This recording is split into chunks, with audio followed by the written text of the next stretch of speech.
విమర్శను సెటైర్ని కూడా భరించలేని స్థితికి దేశం వస్తోందా?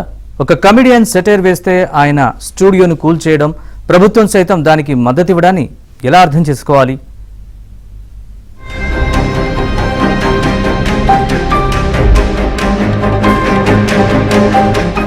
స్టాండప్ కమెడియన్ కునాల్ కామ్రాను అరెస్ట్ చేయాలంటూ నానాయాగి చేస్తోంది శివసేన పార్టీ. ముంబైలోని అతని స్టూడియోను నేలమట్టం చేసినా ఆ పార్టీ వెనక్కి తగ్గడం లేదు. ఆయన సారీ చెప్పాల్సిందేనని, వాక్ స్వేచ్ఛకు హద్దులుంటాయని అంటున్నారు మహారాష్ట్ర సీఎం దేవేంద్ర ఫడ్నవీస్. అసలు ఏం జరిగింది? కునాల్ కామ్రా దేశవ్యాప్తంగా షోస్ చేసుకునే ఒక స్టాండప్ కమెడియన్. ఒక కార్యక్రమంలో మహారాష్ట్ర డిప్యూటీ సీఎం ఏక్నాథ్ షిండేను ద్రోహిగా అభివర్ణిస్తూ కామెడీ చేశారు. దీంతో ఆయన పార్టీ శివసేన కార్యకర్తలు అగ్గి మీద గుగ్గులమయ్యారు. కునాల్ కామ్రాను ముంబై పోలీసులు అరెస్ట్ చేయాలని డిమాండ్ చేశారు.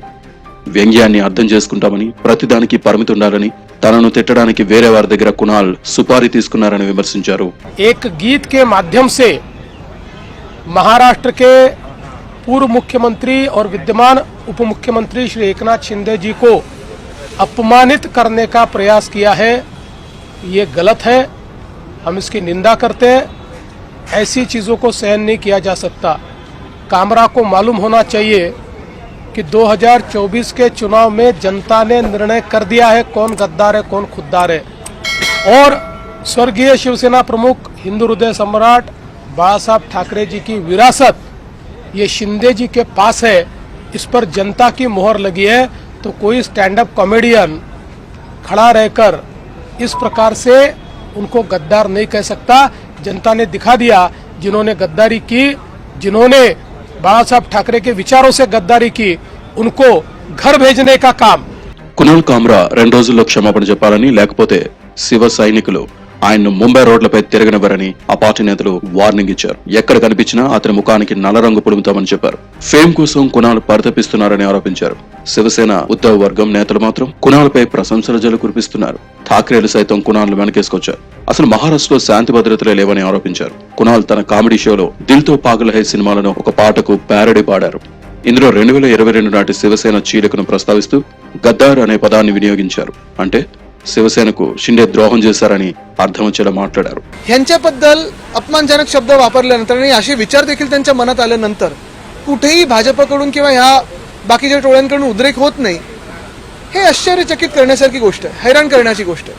तर दिशा ठाकरेंच्या वकिलांनी मोठे आरोप केलेले आहेत का? त्यांना करत राहू दे ना, मला त्याच्यावर काही बोलायचं नाही. आदित्य ठाकरेंच्या नाही तर उद्धव ठाकरेंचेही पुरावे आमच्याकडे आहेत. त्यांना बोलायचं बोलत राहू दे. बघा, मी पहिलंच बोललो, त्यांना जे बोलायचं ते बोलू दे. नाही, निश्चितपणे मी काल पण सांगितलं ना, जर गद्दार आणि चोर म्हणून एकनाथ शिंदे स्वतःला आयडेंटिफाय करत असतील आणि त्यांचे कार्यकर्ते पण त्यांना तसंच आयडेंटिफाय करत असतील तर नक्की खूप अपमान झालाय, माफी मागितलीच पाहिजे. హాబిటాట్ స్టూడియోను కూల్చివేయడంపై మండిపడ్డారు కునాల్ కామ్రా. శివసేన కార్యకర్తలు స్టూడియోపై దాడి చేయడం, ఆ తర్వాత ముందస్తు నోటీసు లేకుండా కూల్చివేతలకు పాల్పడడం తగదని, చట్టం అందరికీ సమానంగా వర్తించదా అంటూ ప్రశ్నించారు కామ్రా. వినోదాన్ని ఎవరూ నియంత్రించలేరని అభిప్రాయపడ్డారు. ఒక హాస్య నటుడి మాటలకు స్పందిస్తూ స్టూడియోపై దాడి చేయడం అనేది టమోటోలతో వెళ్తున్న లారీని బోల్తా కొట్టించినంత తెలివి తక్కువ పనన్నారు. తాను వడ్డించిన బటర్ చికెన్ వారికి నచ్చకపోవడం తన తప్పు కాదని కామ్రా చెప్పారు. రాజకీయ నేతలపై వేసిన జోక్ ను వారు పాజిటివ్ గా తీసుకోవాలన్నారు. తాను మారబోనని తేల్చి చెప్పారు. పోలీసులకు, కోర్టులకు సహకరించడానికి తాను సిద్ధంగా ఉన్నానని చెప్పుకొచ్చారు. స్టూడియోను కూల్చివేసిన వారిపై చర్యలు తీసుకోరా అంటూ ప్రభుత్వాన్ని ప్రశ్నించారు.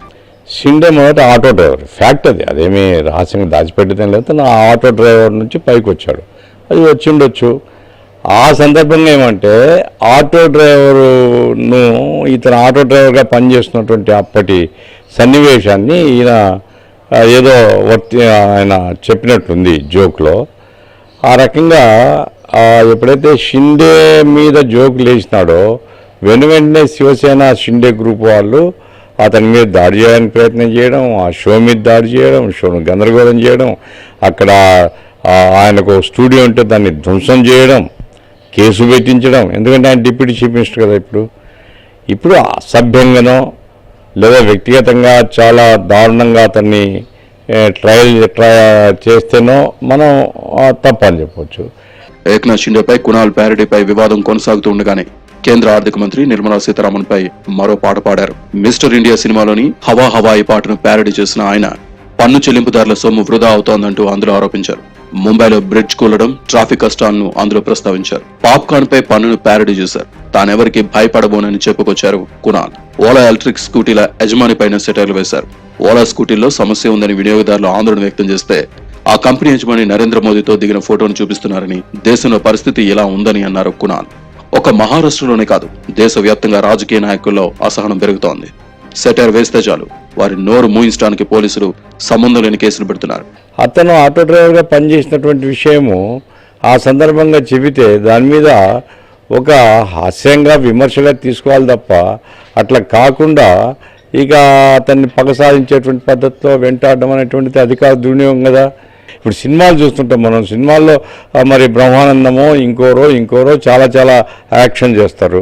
దాన్నంతా వ్యక్తిగా తీసుకోకూడదు. అది ఒక హాస్యంలో భాగంగా ఆయన ఆటో డ్రైవర్గా ఉండి డిప్యూటీ చీఫ్ మినిస్టర్ అయినా దాని మీద ఒక కామెంట్ చేస్తే ఇంత అసహనం ప్రవర్తించి ఈ రకంగా మొత్తం వేటాడి అతన్ని బయటకు వస్తే పట్టుకొని పోవాలని ప్రయత్నాలు చేసి అతను ఇప్పుడు ఎక్కడో దాక్కొని ఉన్నాడు. ఇది మాత్రం చాలా తీవ్రంగా ఖండిస్తున్నాను నేను. అయితే కునాల్ వివాదాస్పదం అవడం ఇదే ప్రథమం కాదు. మీడియా ప్రముఖుడు అర్నబ్ గోస్వామి మీద రచ్చ చేశారు. 2020లో ముంబై నుంచి లక్నో వెళ్తున్న ఇండిగో విమానంలో అర్నబ్ గోస్వామిపై సెటైర్లు వేసి వీడియో తీసి ట్విట్టర్లో పెట్టాడు. దీంతో ఇండిగో సంస్థ ఆయనపై 6 నెలల పాటు విమానం ఎక్కకుండా నిషేధం విధించింది. సల్మాన్ ఖాన్ పైన సెటైర్లు వేశారు. 2020లో కునాల్ కమ్రా అప్పటి భారత ప్రధాన న్యాయమూర్తి శరద్ అరవింద్ బోబ్డేనే అపహాస్యం చేశారు. అప్పట్లో ఆయనపై కోర్టు ధిక్కార కేసు నమోదైంది. ప్రధాని నరేంద్ర మోదీ పైన ప్యారడీలు చేశారు. విశ్వ హిందూ పరిషత్ RSS ను విమర్శించారు.